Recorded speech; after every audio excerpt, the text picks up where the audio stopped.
Good morning guys, welcome back to my allotment diaries. My name's Emma, these are the allotment diaries, and look, the sun is out, so it must have listened to me yesterday when I had a massive go at the weather. And there's the building work as well back. Lovely. So I'm starting my vlog at the back of my allotment plot today because, do you remember, and if you're new you won't remember this obviously, but at the back of my plot I sowed a load of wildflower seeds, so cornflowers, cosmos, then we had some calendula, some, I can't even remember what else was in there, but just a massive variety of different wildflowers. The idea was that I would have this lovely long strip of fairly tall flowers, and it would kind of not only shelter my plot from the plot behind mine and offer a nice little barrier, but also give the pollinators something like a highway, like a wildflower highway for the pollinators. So I've come to check on it because I've sort of left it to its own devices, and there is a little bit of growth. So this is the strip here. You can see I've left it in between the pathway. Just behind it is this pile of kind of logs and twigs and sticks and things that I found. That's my neighbour's plot back there. That's all starting to grow with weeds now, which is not ideal, so that's why I planted in this strip of wildflower seeds.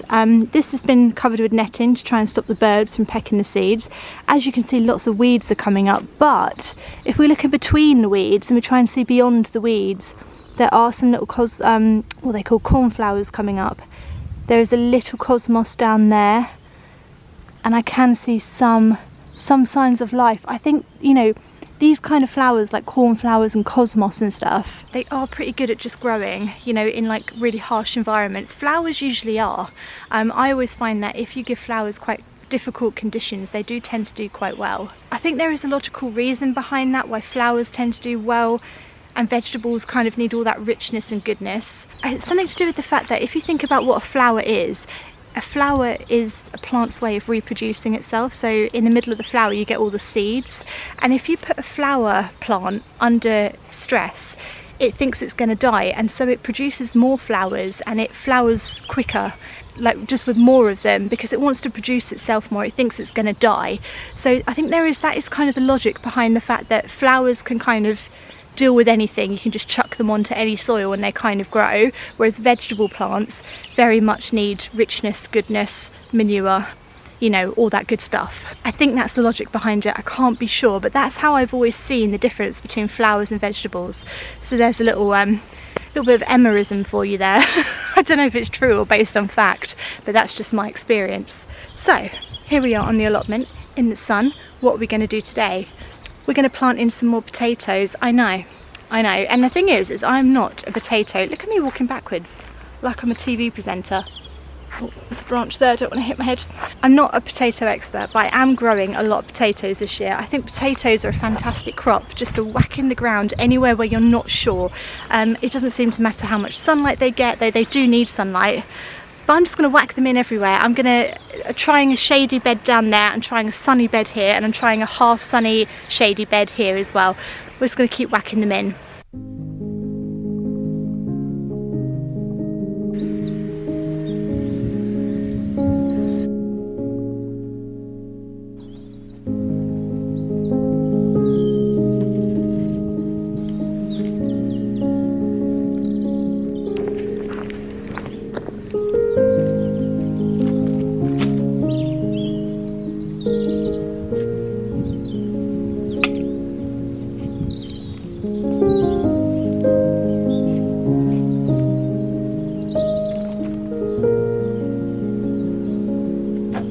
So this bed here at the back of the plot is kind of like a last minute bed that I threw together just because I had so much kind of wasted space here, and I thought the best thing to do is whack in some potatoes, because like I said, if in doubt, whack in potatoes. That's what I always say now. It's the first time I've ever said that. I'm not going to lie to you, but I think it's a thing I'm going to say from now on. So the bed isn't in great condition. It's absolutely full of weeds and these horrible sort of like roots of weeds and stuff, which isn't ideal. But I always think if you have a bed that's particularly bad, the best thing to do, in my opinion, and this is just from my own experience, is just to start growing into it. Just start putting something into it, something perennial, something like potatoes, no little tiny seeds, something big and robust, plug plants, something like that. And the sooner you start growing stuff on it, the sooner you can kind of sort out the soil and fix it all up. plants are good. Plants bring goodness. Plants bring worms. Plants bring food sometimes. So, oh look, a tennis ball. Wow. Tell me you've got ADHD without telling me you've got ADHD. A tennis ball. Whee!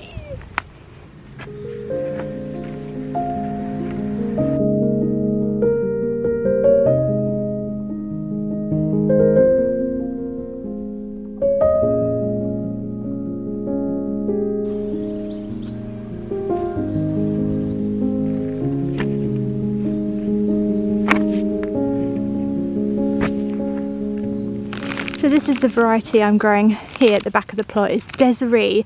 I've actually grown this a few times before. They've got a lovely red skin to them when they come out. They're rather exciting actually. It's the main crop. I got it from B&Q, £4.30, and I haven't chitted them, but they have started to sort of chit themselves. They've been sitting up on the top of my fridge, so they've had lots of sunshine, and they've sort of got chits on them already. So you don't actually, you see me there, it's terrible lighting.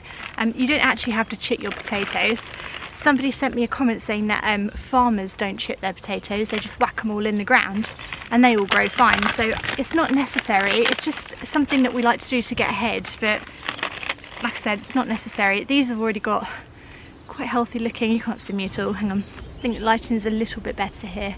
It's so difficult at the back of the plot because we've got all these shady spots, I don't know where to film. But you can see, you might be able to see, I don't know if it's going to focus on it. Focus on that. They've got some little chits coming off the top. In they go, chits up. Ooh. Chits facing upwards, like that. We'll get 4 in there, I reckon. They might be a bit smaller if we plant them closer together, but I just want to get more in, so that's what we'll do.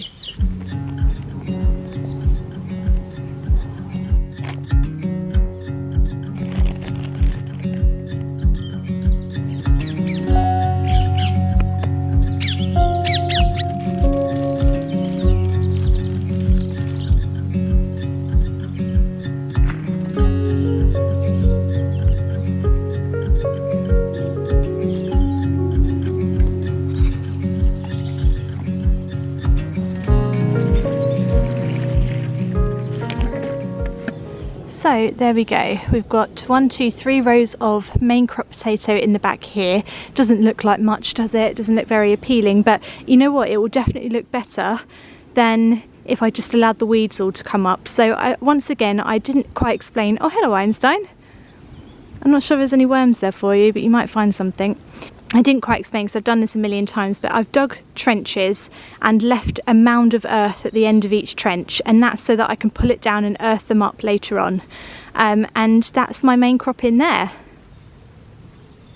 I've got 7 left, and I've got a little bed here that I thought I might just whack them in, because otherwise I'm just not going to use these, and that just seems like such a shame. So this little bed here hasn't been topped up with any new compost this year, manure, nothing.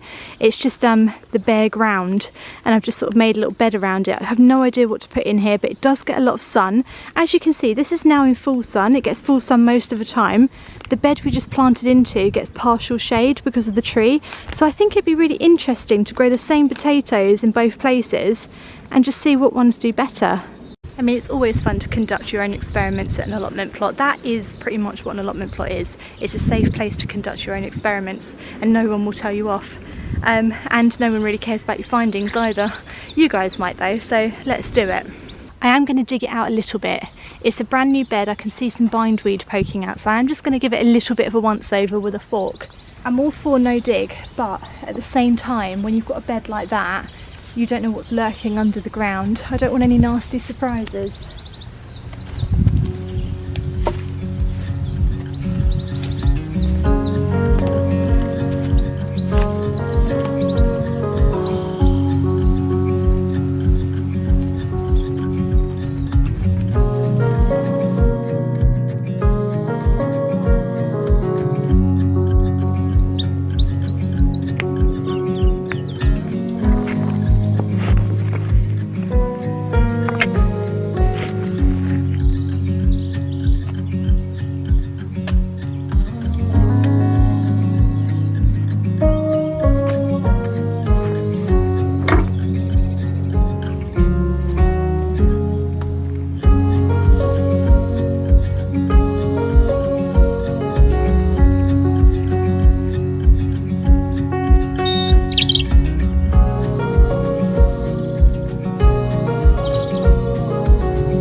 Well, there we go. That's another potato bed. I feel really good for getting something in this bed because it was a little bit sort of touch and go at times. I didn't really know what to do with it.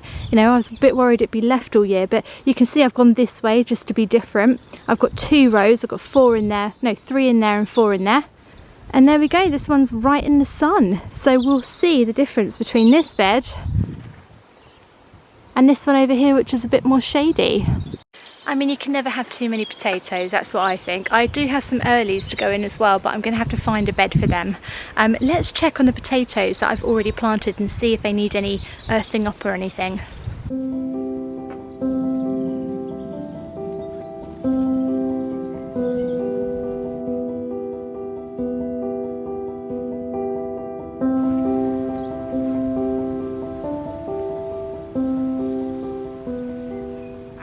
So these ones behind me here are my early potatoes that I planted. I think it's Rocket that I planted in, and you can see they've all come up really, really beautifully. I planted these at the end of March.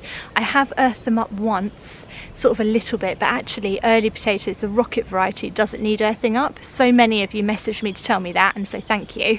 I just enjoy earthing them up, and also I tend to forget what I planted, so I tend to treat all potatoes equally on my plot, just in case I've got the variety wrong. But you can see they're doing really, really well. I mean, amazingly well. Something's actually growing on the plot. It's incredible. And then just over here in this bed I planted out my main crop potato. Can't remember the variety. I'll put it on the screen now if I look back at my video, because I can't remember it off the top of my head, but this is actually starting to grow already. This went out probably about, what was it, 2 weeks ago, maybe 3, and it's already coming up. There they are. There they are, the little main crop potatoes coming up. So potatoes are very good to grow. They're very easy to grow. You know, I don't tend to overthink potato growing. I don't overthink the soil. I don't overthink the position of them. I just whack them in. The only thing that I know with these ones is they definitely do need earthing up. So you can see I've left the trenches. You might not be able to see, but there are trenches on the side. If I run out of that, I might get some more compost or even some straw or something and earth them up. Earthing them up is just about keeping them covered under something. That is actually 4 potato beds that I've got this year so far. I just think it's such a great crop to throw in, especially if you've got miscellaneous beds and you're not sure what to plant in them. I think it's just fantastic. So that's all the potatoes I have got growing, and hopefully, I mean, we're going to have so many potatoes this year. I'm going to need so many recipes to know what to do with them all.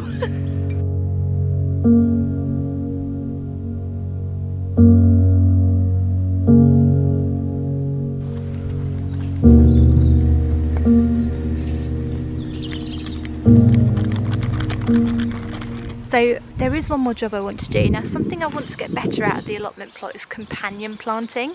So plants that go together and help each other out. I think I've been growing for 5 years and it's always seemed a bit scary to me, the idea of like companion planting. I don't know what goes together, what likes each other, what doesn't. I can't remember it, but I want to get some staple companion plants in, if you know what I mean. Ones that I can remember every year, ones that I'm going to find quite easy to sort of do. That made any sense. This is why I'm not a TV presenter. I don't know how to talk properly. But I did read that strawberries and onions are very good friends in the garden and they're great companion plants.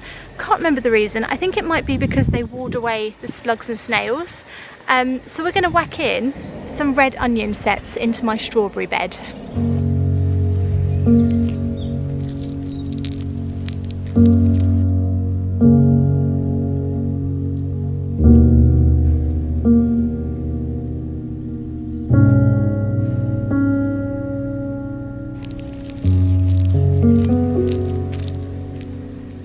Right, so I've just made some little gaps. You can probably see where I've pushed the straw away or the hay away, and then I've just pushed in a few onion sets.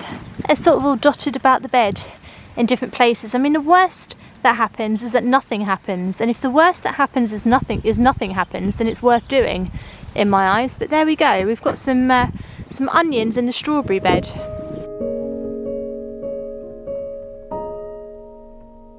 There we go, onions in the strawberry bed. It sounds a little bit bonkers to me, but actually it's quite nice because I had some of those sets over. It's quite nice to do something with them and just whack them in somewhere. So I hope you've enjoyed the vlog today. If you have, do subscribe to my YouTube channel. I will be back again on Friday. Have a lovely rest of your gardening week. See you Friday. Bye.